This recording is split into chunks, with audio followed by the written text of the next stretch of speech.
A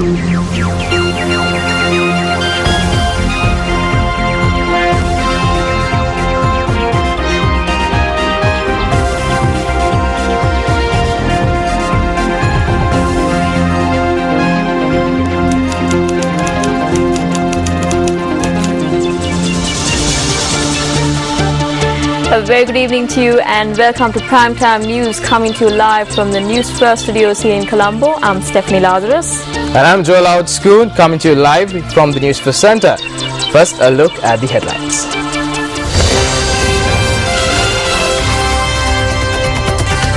Requests made to Sri Lanka to cooperate with the UN investigation process. A statement from the newly appointed UN Human Rights Commissioner. President extends an invitation to the new UN Human Rights Chief to visit Sri Lanka.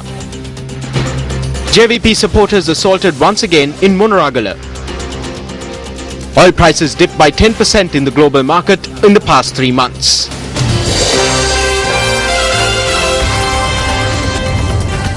On to your top story tonight, the UN High Commissioner for Human Rights, Prince Zeid Al Hussein, says he attaches great importance to the investigation on Sri Lanka. He expressed these views in his opening statement to the 27th session of the UN Human Rights Council in Geneva. The 27th session of the UN Human Rights Council commenced in Geneva today. This was Prince Zeid Al Hussein's first address to the Council following his appointment as the High Commissioner for Human Rights. Moreover, I attach great importance to the investigation on Sri Lanka mandated by this Council, on which OHCHR will report later in the session. I encourage the Sri Lankan authorities to cooperate with this process in the interests of justice and reconciliation. I am alarmed at threats currently being leveled against the human rights community in Sri Lanka, as well as prospective victims and witnesses. I also deplore recent incitement and violence against the country's Muslim and Christian minorities. Representatives on the Council expressed their views on the OCHRC investigation into Sri Lanka following the High Commissioner's statement. The United States also looks forward to OCHR's report on Sri Lanka, and we once again call upon the government there to cooperate with the investigation. We strongly support the investigation by the High Commissioner into the violation of human rights during Sri Lanka's civil war. Human rights and human rights defenders are too often under attack, and we will need your wisdom and your experience in finding a way through that. We stand ready to support you, and we commend your excellent team for their dedication and hard work. On Sri Lanka, we support your call for the government of Sri Lanka to cooperate with the international investigation, and we urge the Sri Lankan government to facilitate access and ensure those cooperating with the investigation can do so without fear of intimidation or reprisals. Sri Lanka wishes to congratulate the new High Commissioner on his appointment. Sri Lanka reiterates its categorical rejection of Resolution 25/1. Sri Lanka continues its own domestic process of reconciliation using as a basis the LLRC action plan. Since the HRC last met in June, a special Bureau for Reconciliation is being set up. The mandate of the CUI on missing persons has been enhanced to inquire into additional matters and for the appointment of a 5-member International Advisory Council that includes international recognized lawyers. The Bill on Assistance to and Protection of Victims of Crime and Witnesses is due to be presented in Parliament tomorrow, and the Joint Needs Assessment on Resettled IDPs supported by OCHA is nearing completion, and the final report is expected by October 2014. Despite these developments, some refuse to acknowledge these and persist in heaping negative attention. Sri Lanka rejects assertions of threats leveled against the human rights community and regrets attempts being made to portray the country as intolerant of religious minorities. British High Commissioner to Sri Lanka John Ranking states that there continues to be a number of challenges faced by the residents of Puthukudi Iruppu.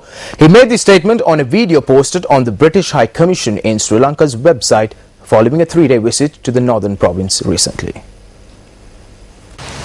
The last time I met the families from this area was 3 years ago when they were in Manic Farm, and they were just leaving Manic Farm to come back to their land here.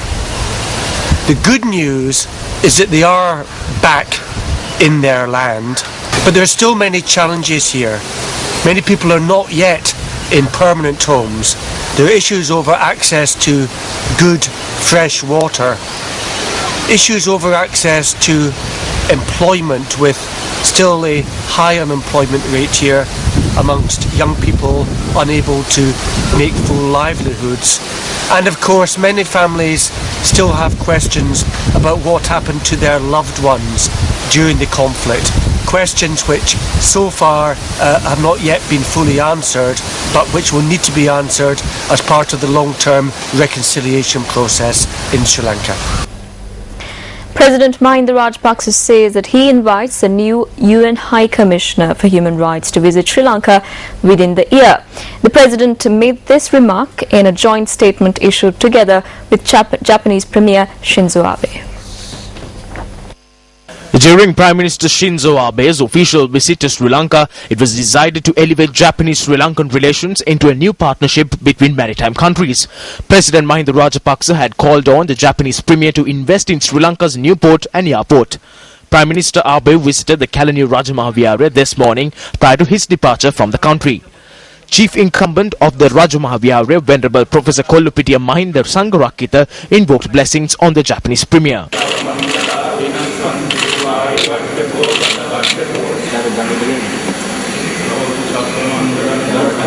The Prime Minister also interacted with several devotees at the temple.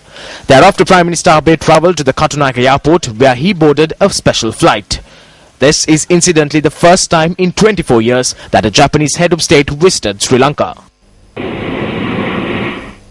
TNA Parliamentary Group leader R. Sambandhan stated that the next round of discussions between the government and the TNA to resolve the issues faced by the people of the northern and eastern provinces should conclude within 6 weeks.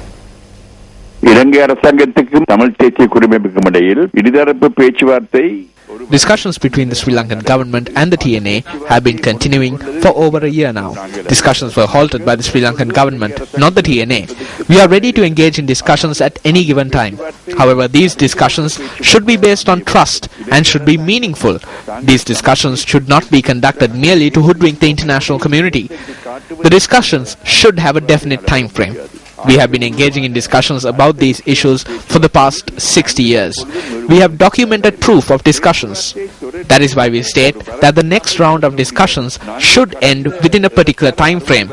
We believe that the discussions should conclude within 6 weeks. We believe that an international presence would aid in spreading the decisions reached through these discussions. This would also provide evidence as to how these discussions took place. We are ready to engage in discussions.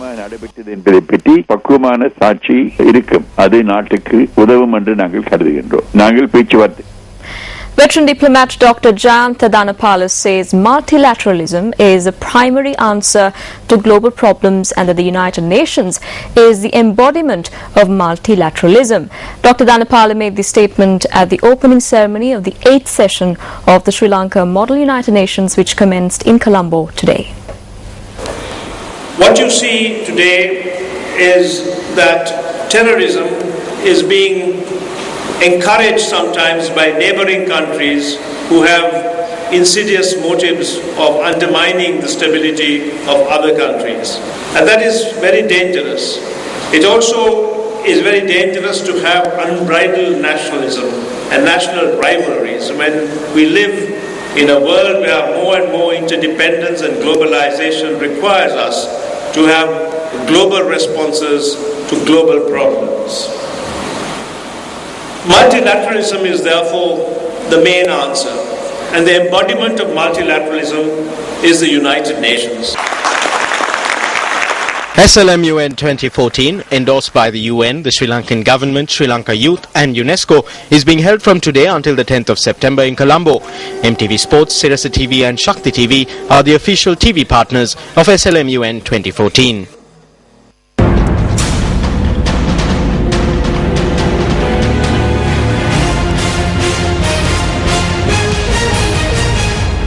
Newsfirst has made all preparations to bring you the latest details on the Uva Provincial Council elections, which is due to be held in the coming weeks. Newsfirst Amar Shri Bandara and Lakmal Kirindigala filed this report from the Newsfirst Uva Election Centre. We toured a number of areas in the Uva province today. Several election law violations had taken place. Furthermore, the elections commissioner arrived in Monragala today.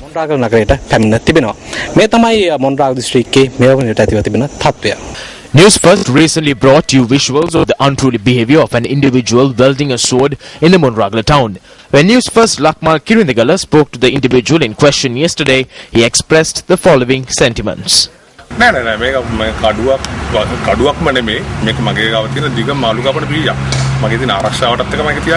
Being quiet about the statement made by the Pradesh Sabha member from the person who was threatened. I was on my way to the hospital to visit Sampath Jayasuriya's son, who is a relative. While I was on my way, I was confronted by Sanath Priyapema opposite the Pradesh Sabha, and he said what happened to my relative would happen to me. He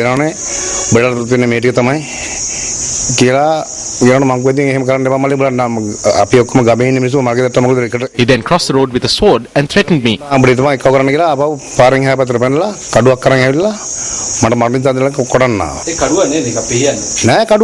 These are views expressed by the area residents in this regard. In Hambantota, they used a pistol and said it was a toy pistol. Here they used a sword and say it's a knife used to cut fish.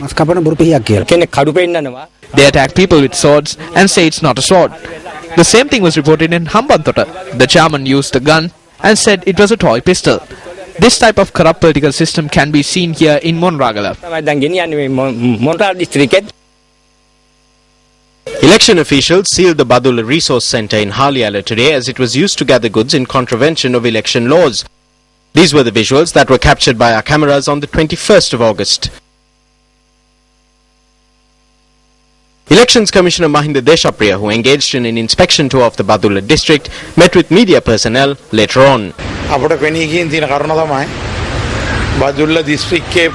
When we visited some of the locations in the Badula district, it became clear to us that efforts were being taken to enforce election laws under the directives of police OICs and other high-ranking police officials. We also noticed that politicians and political activists are not interfering in this process in most places.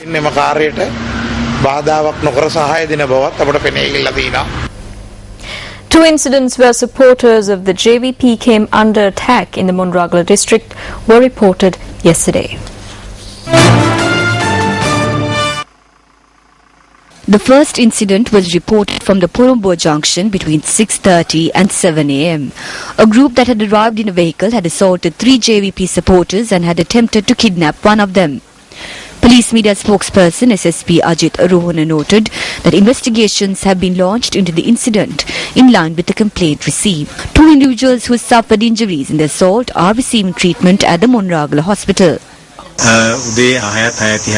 At around 6:30 a.m., 4 of my supporters left a tube well to wash their faces. An unidentified van arrived at that point and the people inside assaulted my supporters. 3 people were assaulted and 1 person was kidnapped. He was later found around 1.5 kilometers from this location. 2 individuals are currently receiving treatment at the Sirigal hospital. Meanwhile, a correspondent in Monragala reported that a group of JVP activists who were distributing handbills were attacked this morning. The assault took place in the Sirigal area. A group of thugs assaulted us with poles in front of the hospital in the midst of a lot of people. We escaped them with great difficulty. They chased us in a vehicle. When we entered the police station, they came before the entrance of the station and threatened us. They left thereafter. Up next is our special segment, Battle for Ua.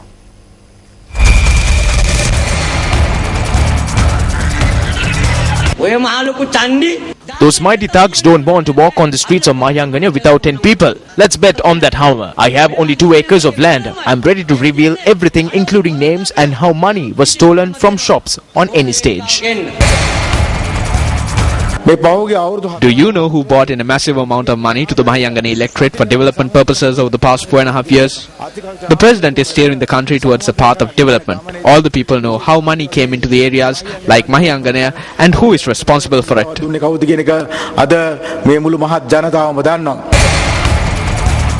The vehicles they use and the goods they distribute are all government property. All buildings that have been opened belong to the government, so the election battle is between the government and political parties. Whatever you are giving, give it to us first. What happened to Appuhami has happened to us.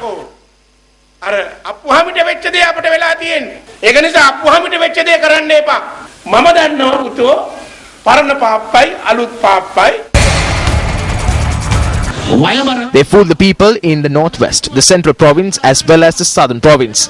They believe that they can fool the people of Uva as well.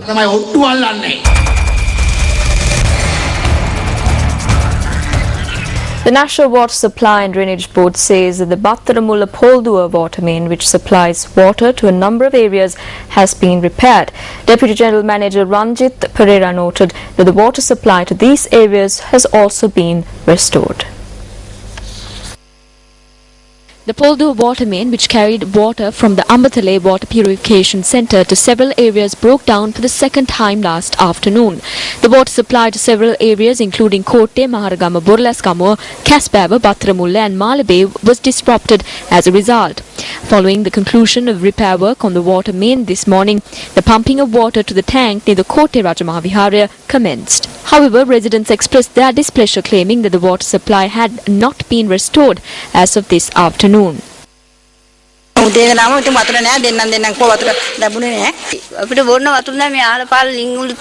ඒ වතුර ටැංකියක් තියෙන කෙනෙක් නම් ඔය පුරව ගන්නවා. අපිට ඉතින් කිසි දෙයක් නෑ මේවා ගයින්ස් එක උපත්යයට. අපි බලාපොරොත්තුනේ මෙම කටයුත්ත. We were hoping to finish repair work by this morning. However, owing to several minor problems, we were unable to do so. We apologize to all consumers on behalf of the National Water Supply and Drainage Board for this delay. සියලුම පාරිභෝගිකයන්ගෙන් අපි බොහොම අපි සමාවයි දෙනවා.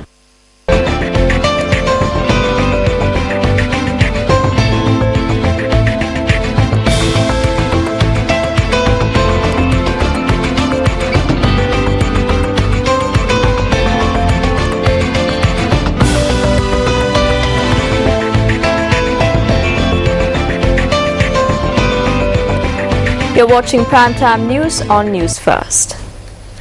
The Binara Full Moon Poya Day falls today. The Binara Poya Day holds special significance for Buddhists across the globe for numerous reasons, including the anniversary of the commencement of the Mehni Sasana.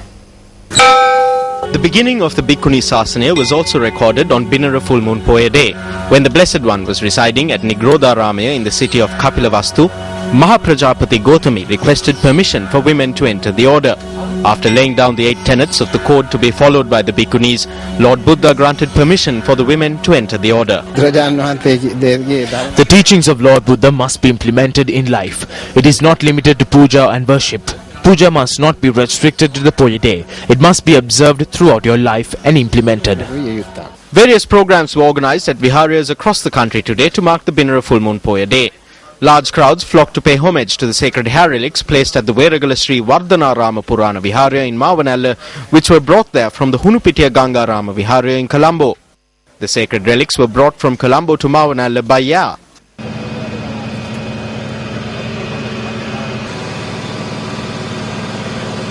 The sacred relics were then brought to the Veragala Sri Vardhanarama Purana Viharya from the Mavanalla Public Sports Ground in an elaborate parade. The sacred relics which were brought to Sri Lanka from the Chittagong Viharya in Bangladesh were placed at the Hunupitiya Ganga Rama Viharya under the trusteeship of President Mahinda Rajapaksa. The exposition of the sacred relics is being held today and tomorrow under the guidance of Professor Venerable Waragoda Pemaratana Thera, the Anunayaka of the Sri Lanka Ramanya chapter. News First is the media sponsor of the exposition, which has been organized by the Ranjit Siambalapitiya Friendship Foundation. The country is developing with Buddhism. This era has become possible because of the end of the war. The Buddhists of Kegol and its surrounding areas were given the opportunity to experience this because of our chief incumbent's initiative and the assistance of the local politicians as well as the media. A special vehicle convoy got underway this morning in line with the 150th commemoration of Sri Lankan Buddhist revivalist and writer Anagarika Dharmapala, who rendered a yeoman service to Buddhism and the nation. The Sobana Maligaon vehicle used by Anagarika Dharmapala in spreading his message across the country will be showcased as part of this convoy. This initiative is organized by the Sri Lanka Mahabodhi Society together with News First. The convoy commenced its journey from the Maliga Khanda Agrashavaka Mahavihare in Maradana, which is also the headquarters of the Sri Lanka Mahabodhi Society, this morning following religious observances.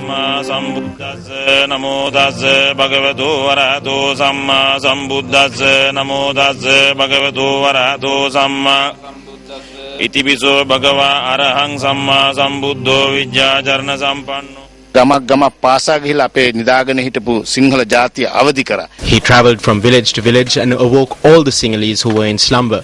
Together with Sirasa, we are hoping to create awareness within the Sinhalese community once again and spread the vision of Dharmapala. That is why we believe that the Dampal vehicle convoy is an initiative that will bring happiness to the people. The original vehicle registration documents of the vehicle used by Anagarika Dharmapala have been kept safe and will be on display during the journey of the convoy. Throughout the history of Mahabodhi, one of the most noble initiatives that was undertaken is to recreate this ancient motor vehicle utilizing old pictures, books and models, and thus provide the opportunity for the future generation to witness such an occasion.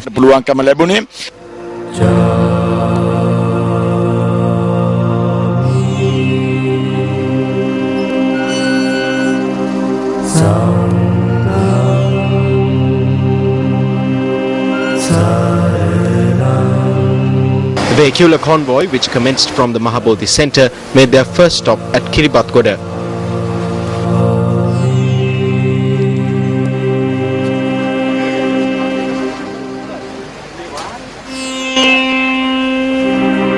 Masses flocked to the Kadawatha, Yakkala, Nittambua and Polgahawela towns to witness the convoy.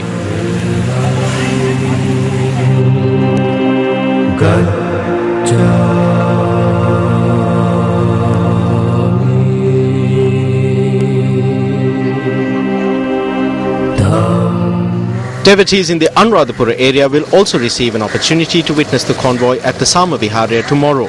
The parade will reach the Sri Bodhirukka Rama Vihare in Dambulla on the 10th of this month and proceed to the Gatambe Rajopanava Ramaya on the 11th. On the 12th, the parade will reach the Bandaravela Pushpa Ramaya Vihare. It will reach the Sri Vishuddha Ramaya in Ratnapura on the 13th before proceeding to the Bodhirukka Rama Vihare in Ambalipitiya on the 14th. The vehicular parade will then make its way to the Banagala Sila Ratana Ramaya in Matara, Sri Vijaya Ramaya in Ambalangoda and return to the Maliga Kanda Agrashavaka Mahavihare on the 17th. UMP MP Sajid Premadasa initiated a program today to provide clean drinking water to the drought-affected people of Viryagama in Suryavava. The program, conceptualized by MP Sajid Premadasa, will supply residents of Viryagama Suryavava with clean water on a daily basis via water bowsers.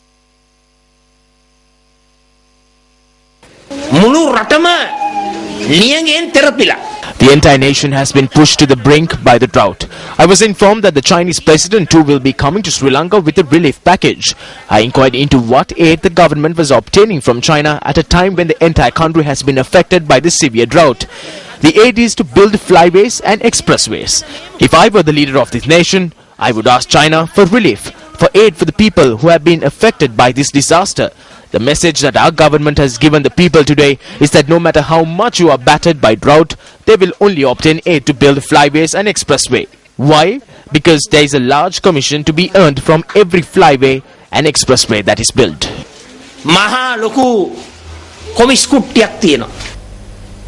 Up next is our investigative journalism segment, Action TV.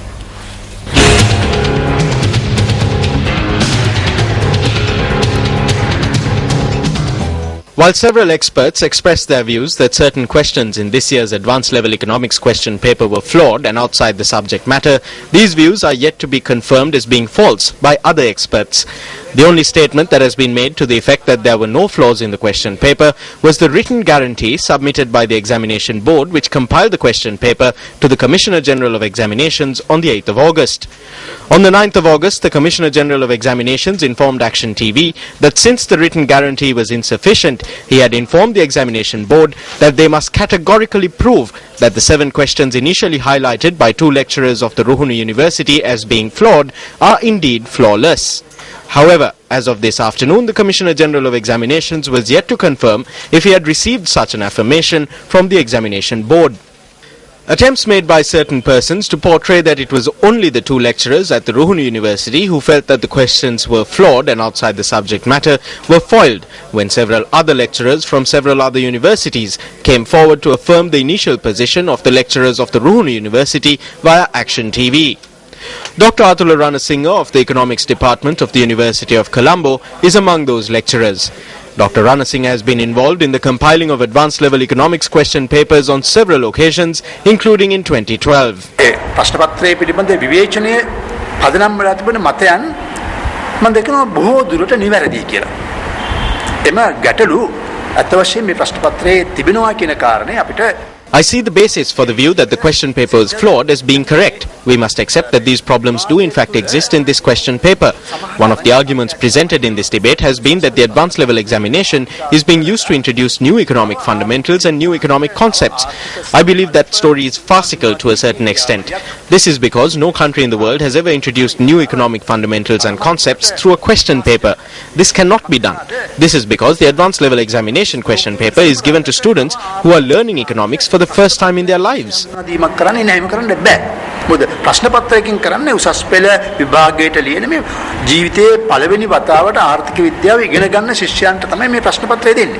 Since Dr. Ranasinghe has also been invited to participate in a meeting pertaining to the advanced level economics question paper that is to be held tomorrow, it is possible that an effort will be made to correct the injustice that was done to candidates who sat for the economics examination this year and the injustice that was done to the economics discipline itself.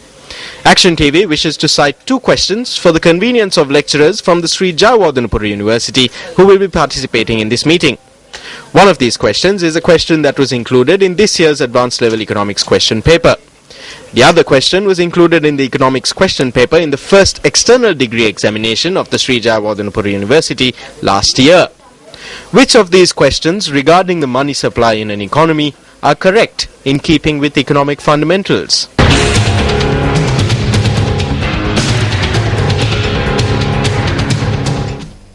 Area residents say that a number of burglaries have been reported from two housing complexes in Hantana area in Kandy.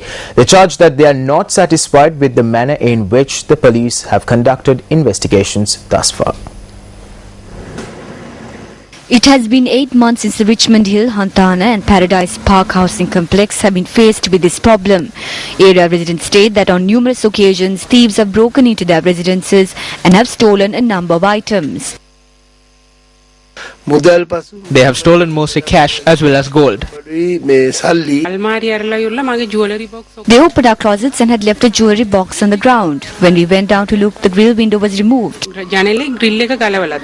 Close to 15 houses have been broken into in the night time, whilst one house was broken into during the day.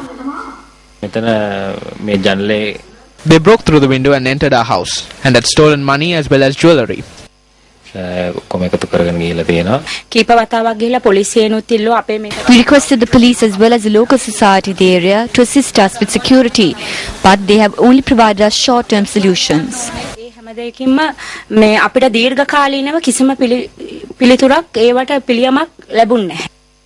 The police media spokesperson's office stated that apart from one house that was robbed, investigations into the other incidents have concluded. On this first tonight, oil prices have dipped by about 10% in the global market in the past 3 months. The benchmark WTI or Texas Light Sweet Crude Oil fell by $12.50 in this time frame, while Brent crude fell by $11.45 per barrel. The price of a barrel of WTI crude in the global market today was $93.29, while Brent crude was selling at $100.82 per barrel. In June, WTI crude was selling at $105.79, while Brent crude was selling at $112.27. Accordingly, on average, the price per barrel of crude oil in the global market was reduced by close to $12. Data from the Central Bank of Sri Lanka also indicates a dip in the expenditure borne by the Ceylon Petroleum Corporation for the import of crude oil.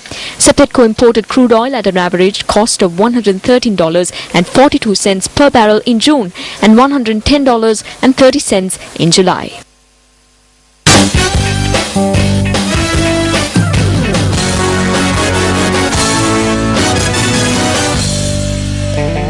Kickstarting sports news with some women's netball. Sri Lanka have won their first encounter in the Asian Netball Championship.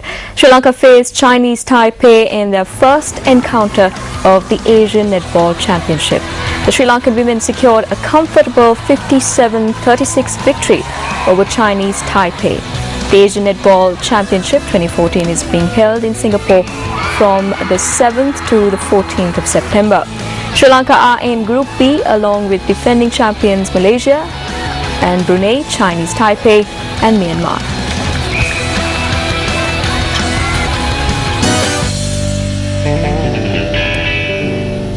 Victorian serial killer Jack the Ripper sought his victims in East London, which is where a museum dedicated to his crimes now stands more than 120 years later. No better place to meet author Russell Edwards, who describes himself as an armchair detective and claimed yesterday he had evidence to unmask the identity of the criminal who brutally murdered 5 women in the Whitechapel area and eluded all investigators. Well, with that, we wrap up Primetime News. I'm Stephanie Lazarus. And I'm Joel Outskun. It was an absolute pleasure having you with us today. For the Newsfirst team, I'm Joel Outskun. Take care and good night.